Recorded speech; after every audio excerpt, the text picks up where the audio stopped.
विधानसभा election की सरगर्मियां जोरों पे है और पश्चिम बंगाल के नॉर्थ बंगाल के इलाके की अगर हम बात करें तो लगातार जो बड़े नेता हैं भारतीय जनता पार्टी के, उनका आना जाना शुरू हो चुका है। हमारे साथ इस वक्त भारतीय जनता पार्टी के दार्जिलिंग जिला के एमपी राजू बिस्ट हैं। कई बार आप खबर समय पे उन्हें देख चुके हैं, लेकिन इस बार मुद्दा काफ़ी गर्म है। कई सवाल हैं जिनका जवाब जनता जानना चाहती है। और सबसे पहले धन्यवाद राजू जी हमसे जुड़ने के लिए, कीमती वक्त निकालने, क्योंकि अभी भी काफ़ी सारे लोग जो है इनका इंतज़ार कर रहे हैं।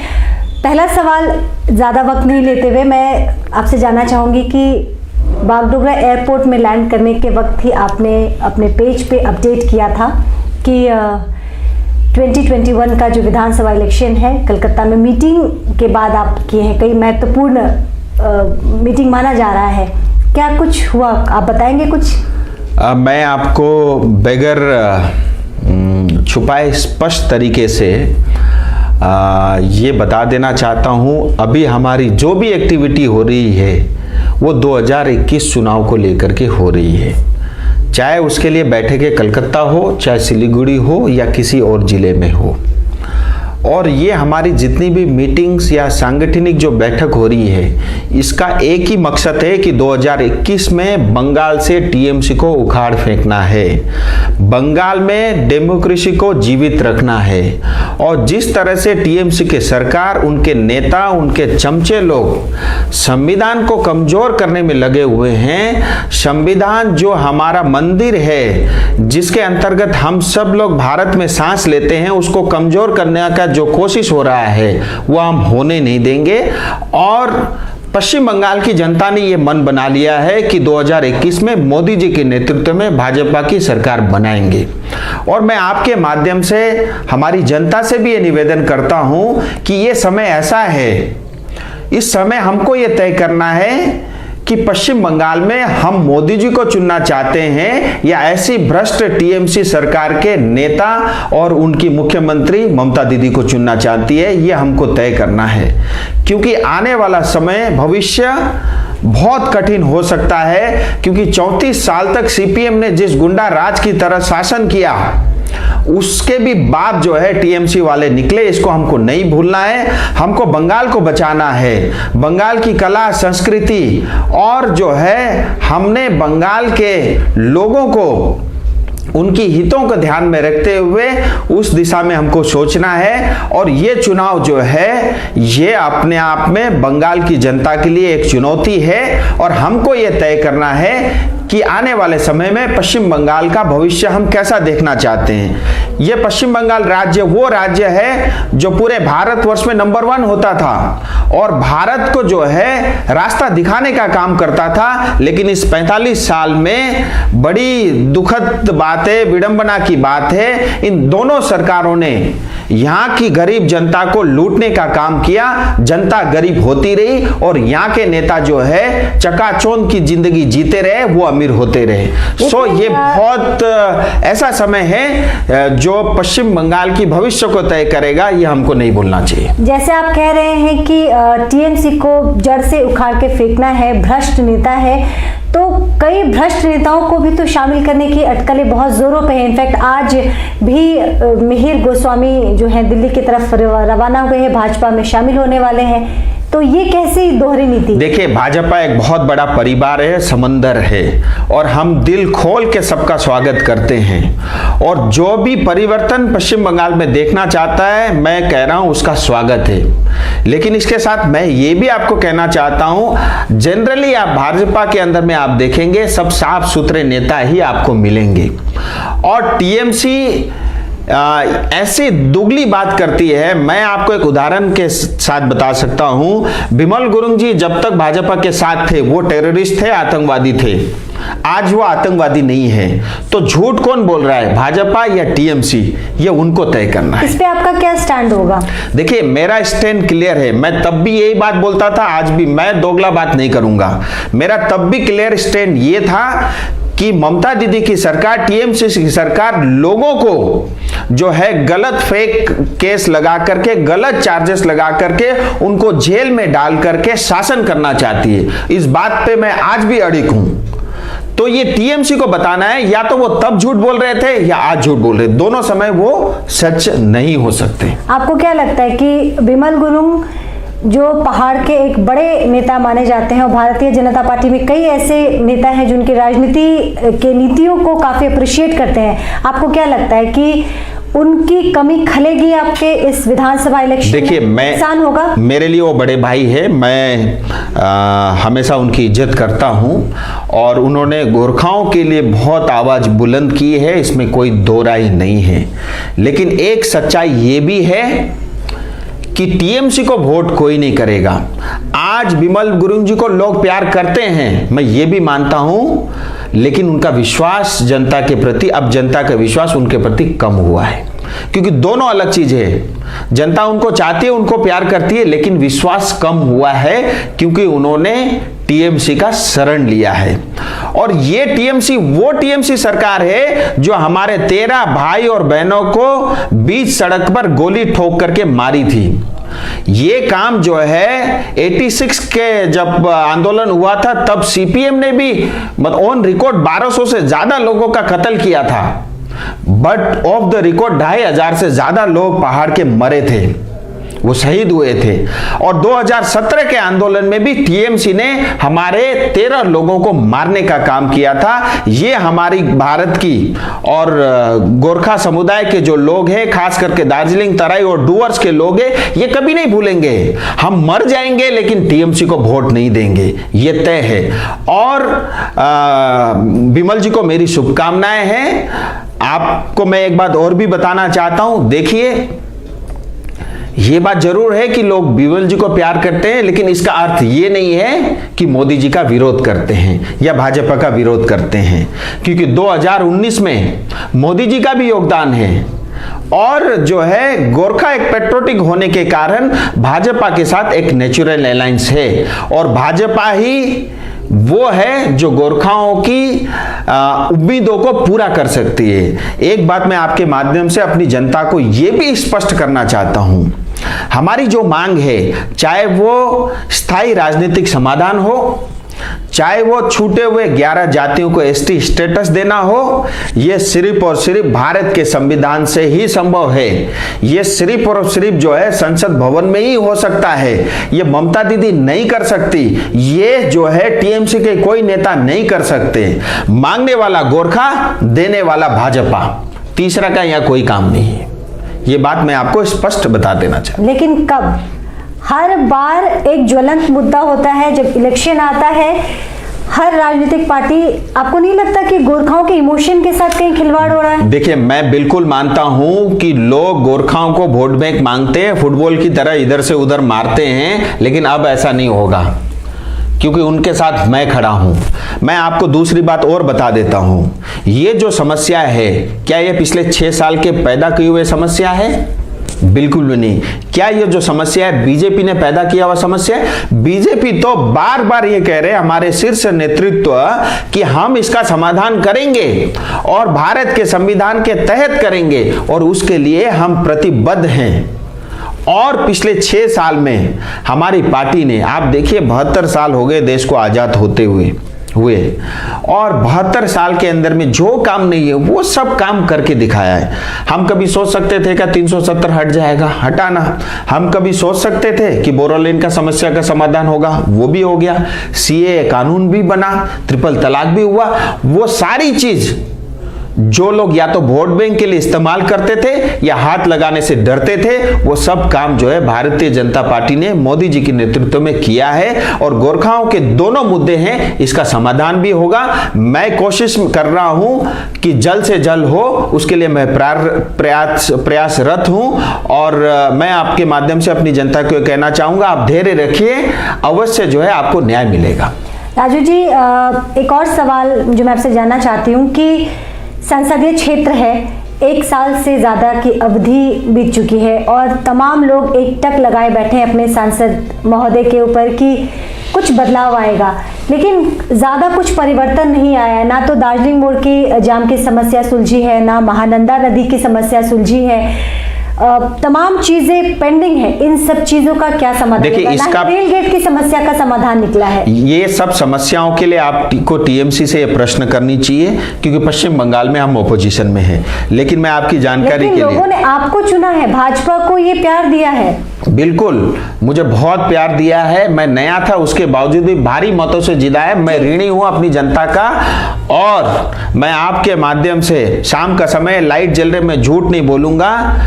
जो कुछ भी मेरी जनता ने मेरे लिए किया है, मैं वो कर्जा उतारने के लिए प्रतिबद्ध हूं, और 5 साल तक बिना थके और बिना रुके काम करूंगा, और कर भी रहा हूं। इस पूरे, देखिए, अभी मेरे को शपथ लिए हुए एग्जैक्टली 1.5 साल होने वाला है।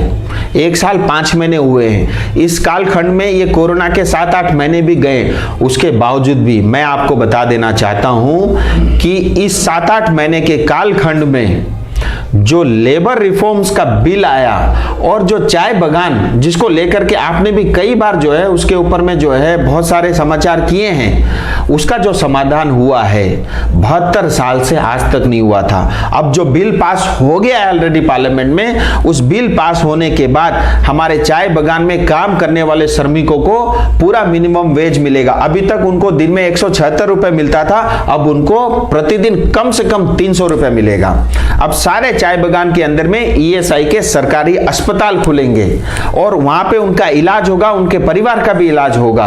अगर मान लीजिए किसी पेशेंट को या किसी श्रमिक को, मजदूर को वहां से निकल करके बॉम्बे, महाराष्ट्र से लेकर के अमेरिका तक उसको इलाज के लिए जाना पड़े, तो भी ईएसआई उसका पूरा खर्चा देगी। ऐसे बहुत सारे रिफॉर्म की बिल है, वो अपने आप में एक आधे घंटे का चर्चा का विषय है, लेकिन ये एक क्रांतिकारी काम इसी सरकार ने इसी वर्ष किया है, और इसके अभी रूल्स बनने हैं। 2-4 महीने के अंदर में उसकी जो है इम्प्लीमेंट हो जाएगी, और हमारी चाय बगान की जनता को न्याय मिल जाएगा। इसके अलावा कोरोनेशन ब्रिज का विषय हो, दार्जिलिंग मोड़ का विषय हो, और जितने भी विषय हो सकते हैं। देखिए, मैं अपने आप तो ये कहना मुझे उचित नहीं लगता, लेकिन मैं बहुत सारे लोगों से मिलता हूं, उनका ये कहना, मैं 17वां सांसद हूं दार्जिलिंग सीट से, लेकिन मेरे से पहले 16 सांसदों ने जो विषय पार्लियामेंट में या मंत्रालय में रखा, उससे ज्यादा पिछले 1.5 साल में मैंने रखे हैं, और पूरी ईमानदारी से मैंने रखी है। और एक एक विषय को पहले मैंने समझा और उसको इंप्लीमेंट करने की तरफ मैं बढ़ रहा हूं। कुछ काम हुए भी हैं, काफी घोषणाएं हुई है, और कुछ काम अभी आने वाले समय में आप देखेंगे हो रहा है। मैं थकने वाला भी नहीं हूं, मैं रुकने वाला भी नहीं हूं, ना ही मैं टीएमसी से डरने वाला हूं।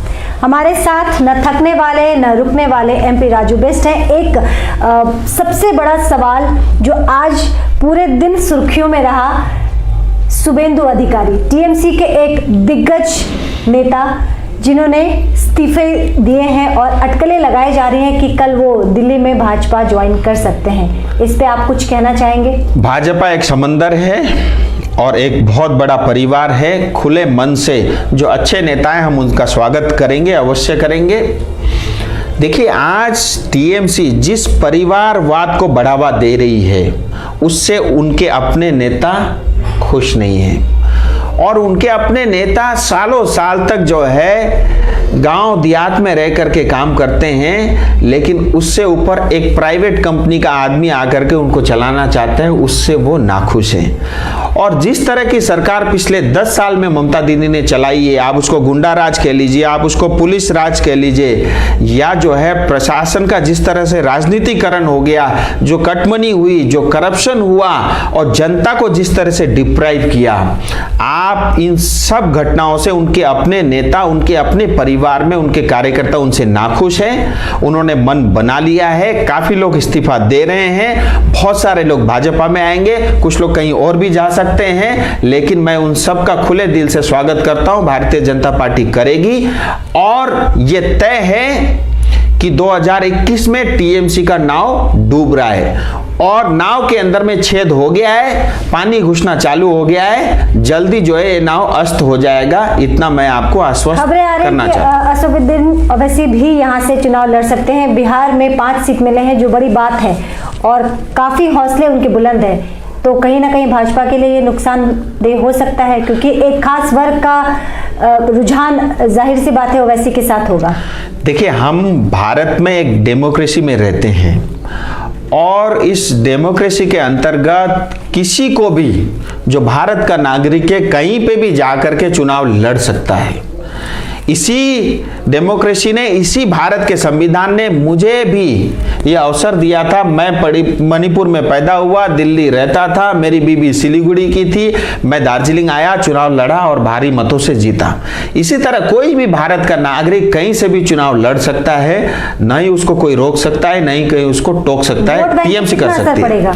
देखिए, हम राजनीति सिर्फ वोट बैंक को देख करके नहीं करते। ओबीसी जी आए या कोई फलाना XYZ आए, ये बात तय है कि 200 से ज्यादा सीट भाजपा की आएगी और भाजपा की जो है सरकार बनेगी। सब लोग मोदी जी की राह देख रहे हैं, जल्द से जल्द भाजपा की सरकार बने और पश्चिम बंगाल को उसी स्वर्ण युग में हम अवश्य लेके जाएंगे। जो काम 72 साल में नहीं हुआ, 5 साल में करके दिखाएंगे। आज क्या नहीं है पश्चिम बंगाल में, मैं बार बार बोलता हूं। देखिए, सबसे ज्यादा बारिश होती है, इसका मतलब एग्रीकल्चर का बहुत अपार संभावना है। हमारे पास टूरिज्म है, हमारे पास हाइड्रो प्रोजेक्ट के लिए बड़ी बड़ी नदियां हैं, तीस्ता नदी है, गंगा नदी है। गंगा नदी कलकत्ता के बीचों बीच बहती है और हमारे पास कोस्ट लाइन है, 210 किलोमीटर से ज्यादा जो है कोस्ट लाइन है। इंपोर्ट एक्सपोर्ट धंधा बहुत बढ़ सकता है। मतलब सब कुछ होते हुए भी हमने जो है कंगाली के तरह पश्चिम बंगाल को लेके गए हैं। आप याद रखिए, 34 साल तक सीपीएम थी, तब 1,90,000 करोड़ का कर्जा पश्चिम बंगाल के ऊपर में था। पिछले 10 साल में वो कर्जा बढ़ करके 4,75,000 करोड़ से ज्यादा हो गया है और ये सारा पैसा करप्शन में गया है। यहाँ आपकी कोई सीमाएं नहीं है करप्शन। मैं चाहता हूं ईमानदारी की राजनीति हो, लोगों को सेवा करने की दृष्टि से राजनीति हो। लेकिन अगर कोई नेता करप्शन करेगा, घोटाला करेगा, जनता का पैसा लूटेगा, अगर वो कहेगा वो चैन की नींद सो सकता है, तो वो भ्रम में है। 6 महीना ज्यादा दूर नहीं है, उससे पहले भी हम जो कर सकते हैं करेंगे। मैं आपकी जानकारी के लिए बता दूं, पीएम आवास योजना और PMGSY, इन सब योजनाओं के लिए दार्जिलिंग हिल्स के अंदर में ऑलरेडी सेंट्रल गवर्नमेंट के लोग आकर के ऑडिट चल रही है। तो इसके ऊपर में भी करेंगे। जो केंद्र सरकार कर सकती है हम उसका बम्बार्डमेंट करेंगे और जो बच जाएंगे 6 महीने बाद सरकार में आएंगे तब देखेंगे। लेकिन आज तक पश्चिम बंगाल की जनता को लूटा है और अधिक हम लूटने नहीं देंगे। एक आखिरी सवाल, जोड़ तोड़ की राजनीति में अब किसको तोड़ने वाले हैं आप लोग? देखिए, मैं आपको बता रहा हूं, आज हम तो देखिए, हम तो प्रवक्ता भी इस पार्टी के और हमारे लिए बहुत आसान है क्योंकि बीजेपी को आज डिफेंस नहीं करना पड़ता। हमारे नेताओं को डिफेंस, हमारा काम बोलता है। नरेंद्र भाई मोदी जी ने पिछले 6 साल में देश को जो ताकत दी है, उनका वो काम बोलता है, उनकी आवाज बोलती है। हमारे लिए तो प्रवक्ता होना बड़ी गर्व की बात है। कोई पार्टी लड़खड़ाई हुई मरी हुई पार्टी का प्रवक्ता बनो तो जो है उसकी स्पष्टीकरण ही देते नहीं बनता। तो हमारे लिए तो बहुत आसान है। सो ऐसी पार्टी के साथ हम जुड़े हुए हैं, हमको कोई जोड़ तोड़ करने की आवश्यकता नहीं है। मैं पहले भी बता चुका हूं, बहुत सारे लोग जो भाजपा में आना चाहते हैं, जो अच्छे लोग हैं, उनका स्वागत है, हम उनको लेंगे और आप भविष्य में आप देखेंगे दार्जिलिंग हिल्स, तराई, डूवर्स, ये सब क्षेत्र में बहुत विकास भी होगा और जो है यहाँ की लोगों की एस्पिरेशन को भी हम पूरा करेंगे। और जहाँ तक दार्जिलिंग हिल्स का भी एक विषय मैं आपके बता देता हूं आपकी जानकारी के लिए। देखो, दार्जिलिंग प्रकृति ने या भगवान ने इतना कुछ दिया। फ्री में हवा मिलता है, शुद्ध हवा, दिल्ली वाली पॉल्यूटेड हवा नहीं। फ्री में पानी मिलता है, हालांकि पानी का अभाव है, अभी उस पर मैं नहीं जाऊंगा, एक बड़ा विषय बन जाएगा, लेकिन वो भी हम कर रहे हैं। सो प्रकृति ने इतना कुछ दिया है, हमारे पास टूरिज्म है, सब कुछ है। उसके बावजूद भी जो है मतलब 45 साल में यहाँ की सरकार ने कुछ नहीं किया। उसमें भी हम परिवर्तन लाएंगे क्योंकि दार्जिलिंग को हमेशा आज तक लोगों ने, नेताओं ने लूटा है। हमारे 2 ही तरह के नेता रहे, या तो वो कलकत्ता में जिसकी सरकार बनते उसके एजेंट बन के काम करते, या दूसरा वो जो है कॉन्ट्रैक्टर हमारे नेता बने हुए। अगर कोई नेता या एजेंट बनेगा या कॉन्ट्रैक्टर बनेगा तो उसकी प्रजा का कभी उद्धार नहीं हो सकता। आप ये लिख लीजिए। और इस प्रणाली को हम खत्म करेंगे और मुझे कहीं दूर तक भी कोई संदेह नहीं है, स्पष्ट रूप से भाजपा की सरकार बनेगी और पश्चिम बंगाल सरकार, पश्चिम बंगाल की जनता जिस चीज़ के लिए जो है मतलब हमारी जो क्षमताएं, हमारी पोटेंशियल हैं, उसके हिसाब से यहाँ पे पश्चिम बंगाल में भारतीय जनता पार्टी के अंतर्गत काम होगा। आप निश्चिंत रहिए। बहुत बहुत शुक्रिया। तो दर्शकों, आपने दार्जिलिंग जिला के एमपी राजू बिष्ट को सुना। काफी विस्तार में हमारी बात हुई। जाहिर सी बात है, बिहार इलेक्शन जीतने के बाद हौसले बुलंद है और अब किला ढाने निकले हैं ये पश्चिम बंगाल का। देखते हैं कि पश्चिम बंगाल का ये विधानसभा इलेक्शन 2021 क्या रिजल्ट लेके आता है भारतीय जनता पार्टी के लिए। बहुत नमस्कार, धन्यवाद।